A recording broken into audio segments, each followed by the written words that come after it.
हमें यहाँ एक बहुत बड़ी बिल्डिंग खड़ी करनी है जो दिखने में बहुत ही खूबसूरत और मजबूत हो। डायमंड कंपनी दूर से ही दिख जाए, इंडिया में नहीं विदेशों में भी इसके चर्चे। रितेश, अगर आप इंटरेस्टेड नहीं हो तो अभी आप लीव ले सकती हो, क्योंकि आलसी लोगों का यहाँ पर बिल्कुल भी काम नहीं है। ठीक है, तो मुझे इसमें कोई इंटरेस्ट नहीं है, मैं जा रहा हूँ। ठीक है, मैं चलता हूँ। अरे, आप ऐसे कैसे जा सकते हैं? आपने एग्रीमेंट साइन किया है। जाने दीजिए मानसी ने, जब कोई इंटरेस्टेड ही ना हो तो उन्हें फोर्स नहीं करना चाहिए। अरे रितेश, वो उन्होंने गलती से कह दिया था। ये हमारे साथ काम करेंगे मैडम। चाहते क्या हो तुम? वही जो वो चाहती है। मतलब ये कि तुम्हें हमारे साथ काम तो करना ही पड़ेगा, और मैं तुम्हारी आंखों के सामने ही कायरा को अपने प्यार का एहसास कराऊंगा और उससे शादी भी करूंगा। वो तुमसे प्यार कभी नहीं करेगी, वो मुझसे प्यार करती है और मुझसे ही करती रहेगी। तुमने देखा नहीं, उसने ही मुझे जानबूझकर अपने साथ रखा ताकि मैं उससे दूर ना रह सकूं। वो आज भी मुझसे प्यार करती है। तुम्हारे कॉन्फिडेंस की दाद देता हूं। तुमने उसे तोड़कर रख दिया, फिर भी तुम्हें लगता है कि वो तुमसे प्यार करती है। चलो देखते हैं वो किसकी होती है, तुम्हारी या मेरी। ना वो पहले तुम्हारी थी, ना अब है, और ना ही कभी हो सकती है, समझे?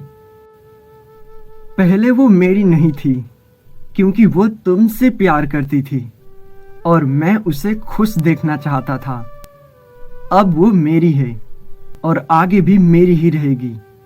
अब अगर वो खुद तुम्हें माफ भी कर दे, लेकिन मैं तुम्हें उसके साथ नहीं होने दूंगा, समझे?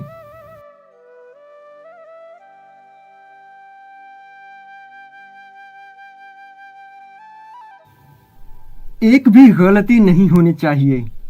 ये अरविंद अंकल का सपना है और मानस कायरा मिलकर इसे पूरा करेंगे। चलो लग जाओ काम पर।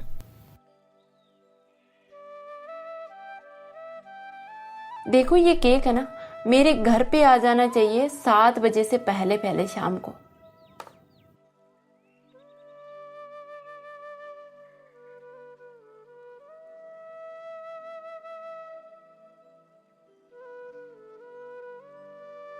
Oh hello, excuse me. Oh hello, सुनाई नहीं देता क्या?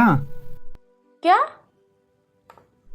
मैडम, ये मेरी सीट है, आप गलत जगह बैठ गई हैं। ओ मैडम, नॉनसेंस हो क्या? कमाल है यार, क्या करूं, बोल भी नहीं रही है। लगता है तुम लोगों को अपनी हड्डियां तुड़वाने का ज्यादा ही शौक चढ़ा है। चले जाओ। हेलो भैया, मैं यहाँ शुभम रेस्टोरेंट में हूँ, आप जल्दी आ जाइए प्लीज। लड़कियों को ना इतना कमजोर मत समझना, तुम ना एक और से ही पैदा हुए हो, उसी को तुम डरा कर रखना चाहते हो। आओ चलो मेरे साथ। मैम, आपका फोन। कौन थे वो लोग और तुम यहाँ क्यों आई? ये ना मेरे कॉलेज के लड़के हैं, इन लोगों ने मुझे धोखे से यहाँ बुला लिया। तुम्हारा घर कहाँ है? चलो मैं छोड़ देती हूँ। मेरे भैया आ रहे हैं, मैंने आपके फोन से उन्हें कॉल कर दिया था। भैया। क्या हुआ सावी? कायरा ने देखा कि वो मानस की बहन है तो वो एकदम से हैरान हो गई और फिर अपनी गाड़ी लेकर वहां से चली गई। उधर सावी ने मानस को वो सारी बातें बता दी, शुरू से लेकर अंत तक। तो जाने अनजाने में तेरी मुलाकात हो गई तेरी भाभी से। क्या ये कायरा है? वैसे भैया मैंने आपको इनके नंबर दे दिए हैं। मानस गाड़ी लेकर वहां से निकल गया कायरा की मुलाकात भी सावी से हो चुकी थी, ये तो आपने देख ही लिया। अब ये मुलाकात करवाई गई थी या अपने आप हुई थी, ये तो मेरे अलावा कोई नहीं वो जानता। तीनों लड़के मुझे फ्लैट में चाहिए, मैं अभी आ रहा हूँ। तुम लोगों ने बहुत बड़ी गलती कर दी मेरी बहन को वहां बुलाकर। अब मैं तुम्हारा वो हाल करूंगा जो तुमने कभी सोचा भी नहीं होगा। भाई, पहले ही हम उस लड़की से इतनी मार खा चुके हैं, अब और नहीं खा सकते हैं। मेरी बहन को वहां धोखे से बुलाया, तब नहीं सोचा तुम लोगों ने। अरे हमें कहां पता था वो पागल लड़की हमें पिटवा देगी। कौन पागल लड़की? आपकी बहन ने ही तो हमें वो सब करने को कहा था। क्या तुम लोग झूठ तो नहीं बोल रहे हो ना? आप अपनी बहन को फोन करके पूछ लीजिए ना। भैया, उनकी इन सब में कोई गलती नहीं है, छोड़ दो उन्हें। कब सुधरेगी तू? हाँ, जिस दिन आपकी शादी हो जाएगी ना, उस दिन मैं बिल्कुल सुधर जाऊंगी। आप जा सकते हो। क्या बात है माँ जी, आप सोए नहीं अभी तक? 12 बजने को हुआ है। नहीं, नींद नहीं आ रही बेटा, इसलिए बस ऐसे ही बैठी थी। अब तुम्हारे पास तो वक्त है नहीं, तो अकेले ही बैठना पड़ता है ना। नहीं माँ, ऐसा मत बोलिए। आपके लिए मेरे पास में वक्त नहीं होगा तो किसके लिए होगा? हैप्पी बर्थडे माँ। बेटा, तुम्हें कैसे पता? अब इतना तो आपके लिए मैं वक्त निकाल ही लेती हूँ ना। बस बस रहने दे, अब ज्यादा मुझे चिढ़ा मत। थोड़ी देर में तू फिर से बिजी हो जाएगी। नहीं माँ, कल का पूरा दिन आपके साथ बिताऊंगी।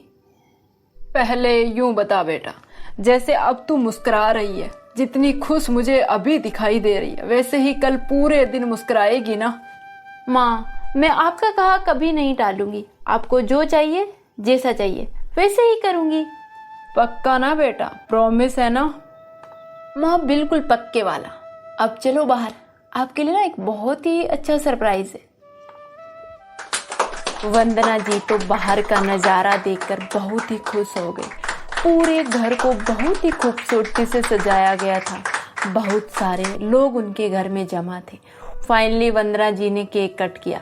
वंदना जी की खुशी का आज कोई ठिकाना नहीं था। अरे, मुझे लगा अरविंद जी के जाने के बाद मुझे कोई बर्थडे तक विश नहीं करेगा, लेकिन भगवान ने तो मुझे एक बेटी दे दी जो हर बात मेरे कहने से पहले ही समझ जाती है। बेटा, मैं तुमसे कुछ मांगू तो क्या तुम मुझे दोगी? माँ, सब आपका ही तो है, मैं आपको क्या दे सकती हूँ? अरे वो सब नहीं, पहले बताओ मेरी बात मानोगी या नहीं? माँ, ये जिंदगी आपकी दी हुई है। आप उस वक्त नहीं आती तो शायद मैं आज जिंदा भी नहीं होती। देख, ऐसा कुछ भी नहीं है, समझी? अच्छा ठीक है, बताओ आप मुझे क्या करना है, मैं आपकी हर बात मानूंगी। बेटा, तुम मानस से शादी कर लो।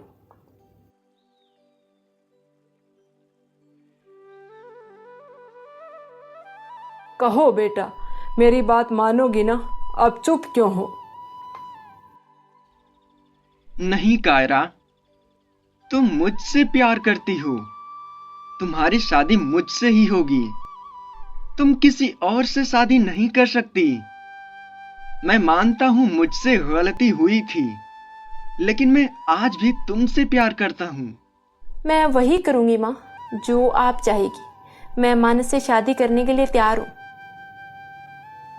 तो ठीक है, फिर अभी सगाई की रस्में भी कर देते हैं। लेकिन माँ, अभी एक बार उनसे पूछ तो लीजिए।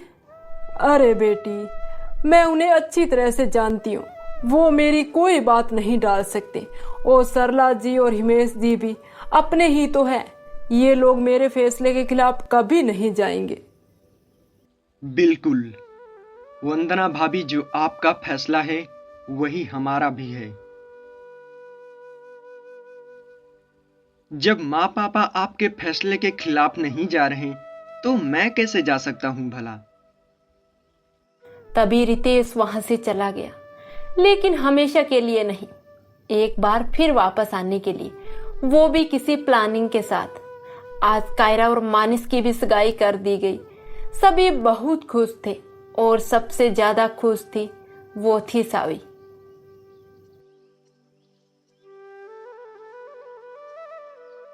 क्या अब उन सब की खुशियां ज्यादा दिन तक टिक पाएगी? आखिर अब रितेश का क्या प्लान है? क्या रितेश कायरा की शादी मानस से होने देगा?